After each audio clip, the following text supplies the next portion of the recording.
Hola chicos, ¿cómo están? A ver, vamos a empezar con la clase del día de hoy. Gracias por la espera.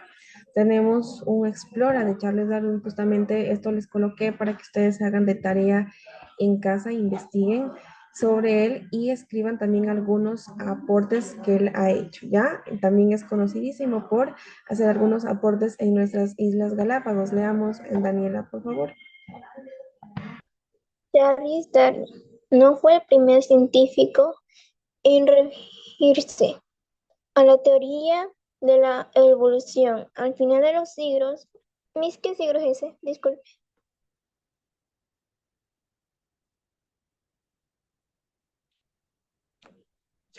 Siglo XVIII, Dani. Siglo XVIII al inicio del siglo XIX. 19. Lamarck y el abuelo de Darwin aplicaron a la diversidad de la vida a partir de la idea que se basaba en la evolución. Sin embargo, las explicaciones y a los argumentos científicos no fueron suficientes para conseguir la credibilidad de la comunidad científica. Darwin logró recoger información y evidencia durante 5 años que viajó alrededor del mundo. Realizó varias exploraciones a América del Sur y se quedó 5 semanas en la isla Galápagos. La cantidad de datos obtenidos con una gran rigidez y su interpretación hicieron que su teoría sobre la elección natural fuera aceptada.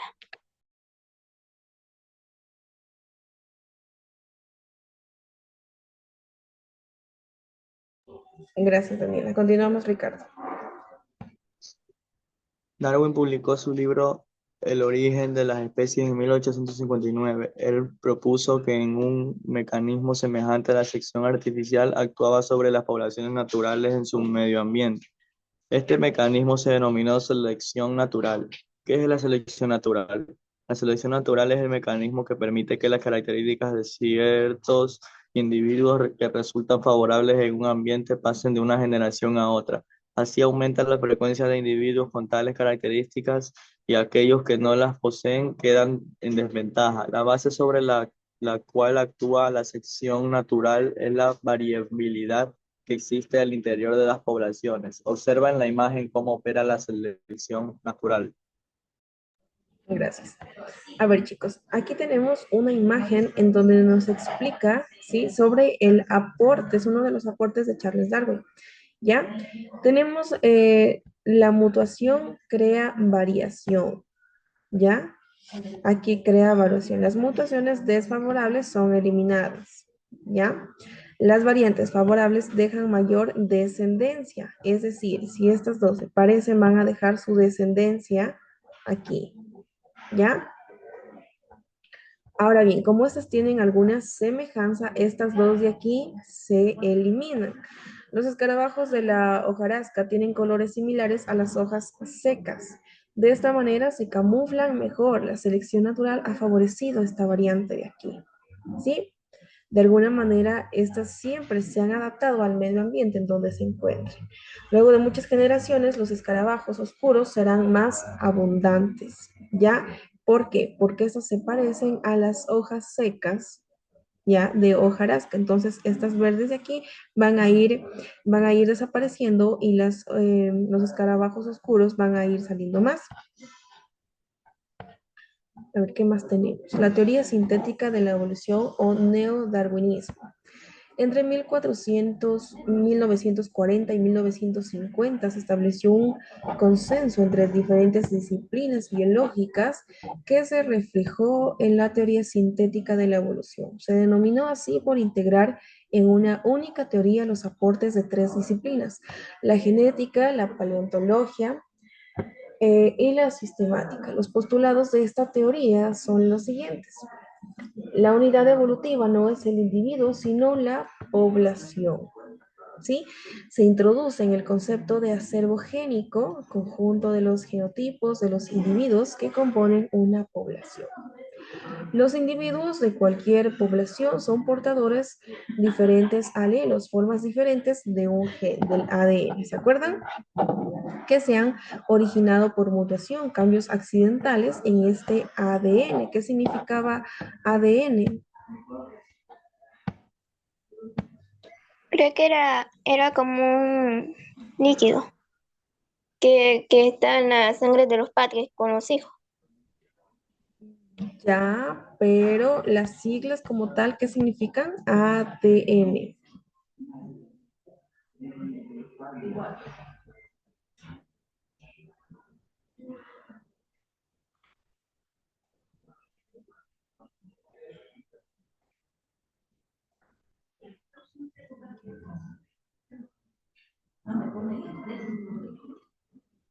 ¿No?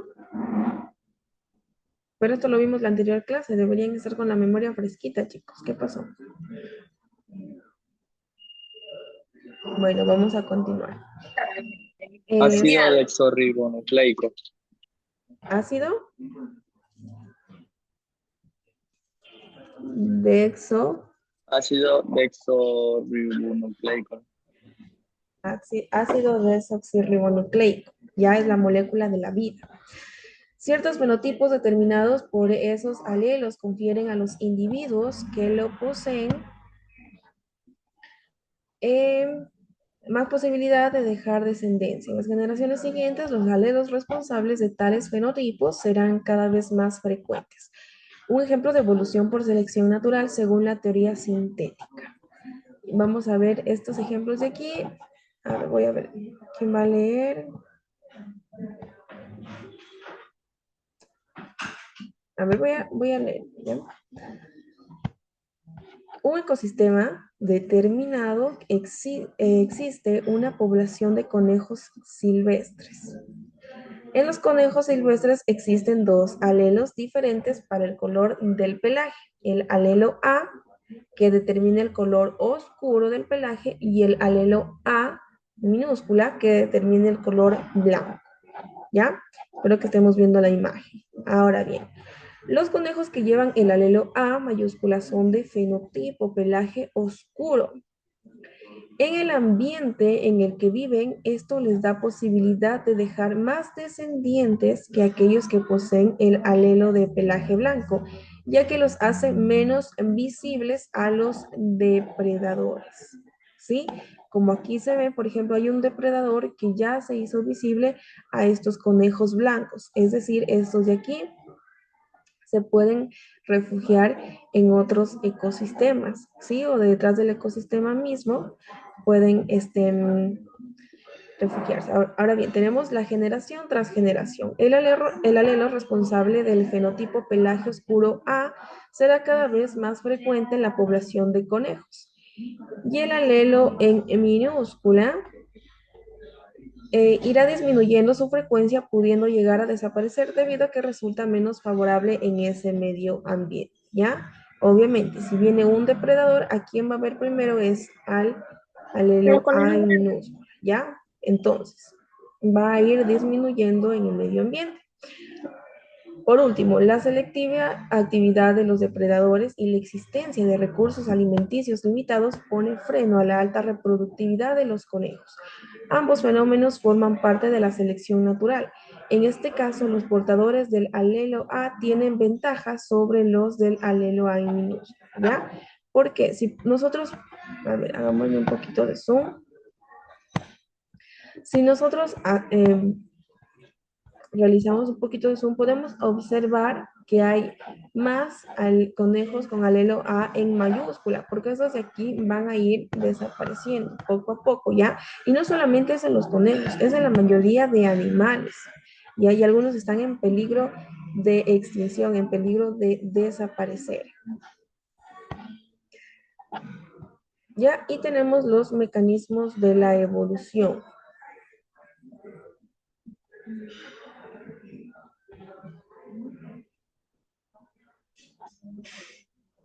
Daniela, lea, por favor, explora. Los criadores de perros utilizan genética artificiales para la producción de cachorros.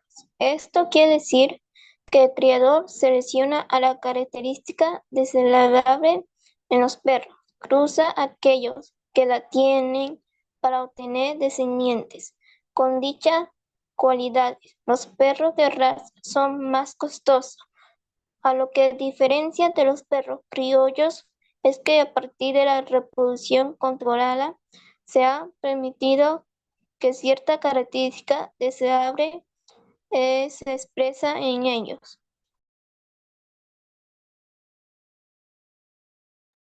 Gracias, Daniela.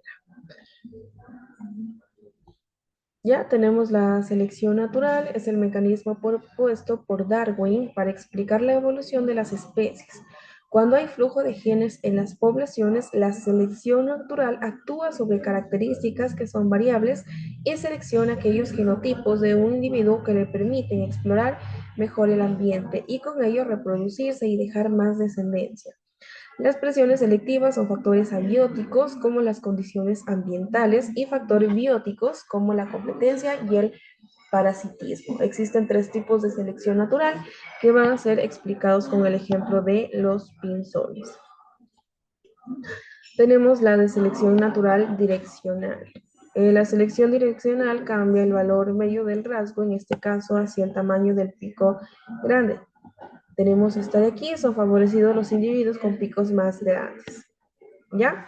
El pico de la gráfica cambia hacia un extremo. Aquí, por ejemplo, tenemos en la cantidad de individuos con fenotipo y también tenemos la selección natural estabilizadora. La selección estabilizadora reduce la variación, pero no la media, ¿sí? Son favorables, los individuos son las características intermedias, picos medianos. Los fenotipos seleccionados se muestran en la zona de los puntos de aquí.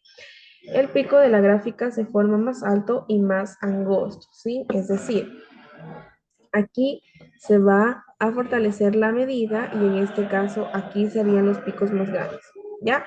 Y la de selección natural diversificadora o disruptiva. Tenemos la selección, favorece ambos extremos de una característica y produce dos picos en la distribución del rasgo. Son favorecidos los picos con picos grandes y picos pequeños. Se forman dos picos en la gráfica de aquí.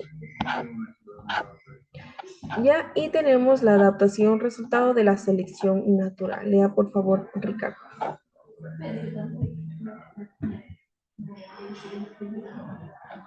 Cualquier característica que permite a un individuo sobrevivir en un ambiente y superar las presiones de selección se considera una adaptación.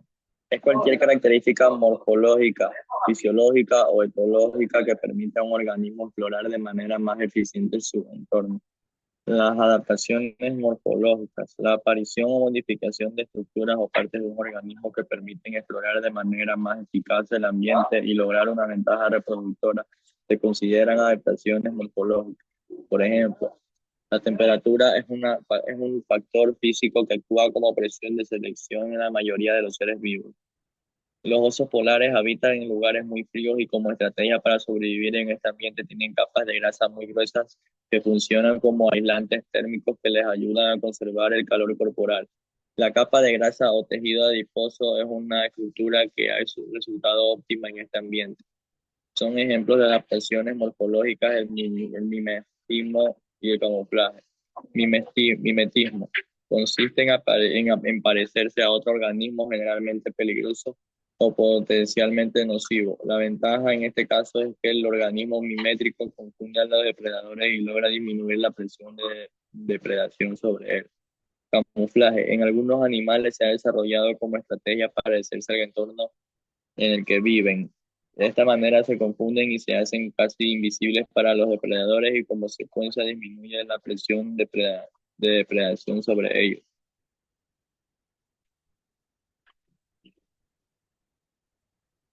Sí, uno.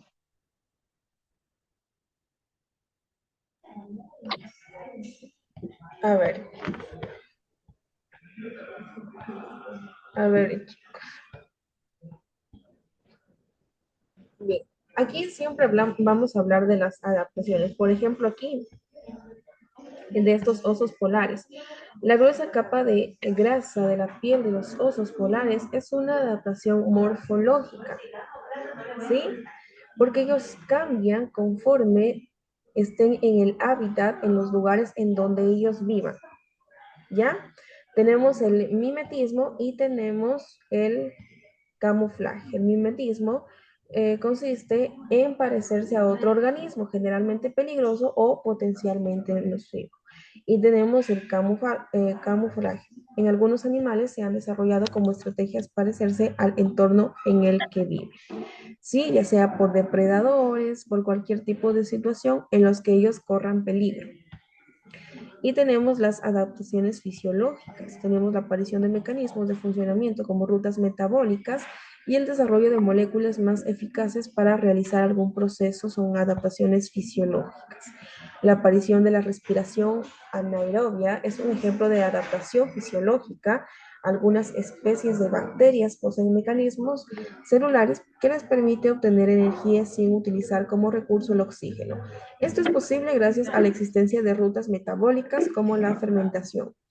Otro ejemplo es el desarrollo de moléculas de hemoglobina, más eficientes en el transporte de oxígeno en ambientes con poca disponibilidad de este gas. La hibernación es también una adaptación que permite a los organismos sobreponerse a periodos desfavorables al disminuir la tasa de su metabolismo.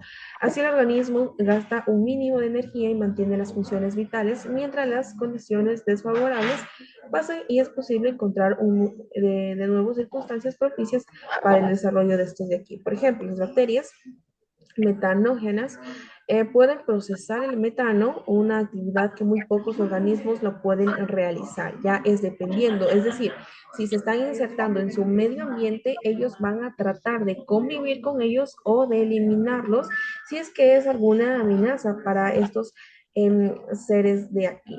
¿Ya? Entonces, hasta aquí quedó claro, espero que puedan realizar las dos tareas, ¿ya? Y espero también poder calificar lo más pronto que pueda, ¿sí? De eso está pendiente, no se preocupen, ya tendrán la nota subida en el sistema en el entorno virtual. Ya chicos, nos vemos la siguiente clase. Chao. Chao. Chao chicos.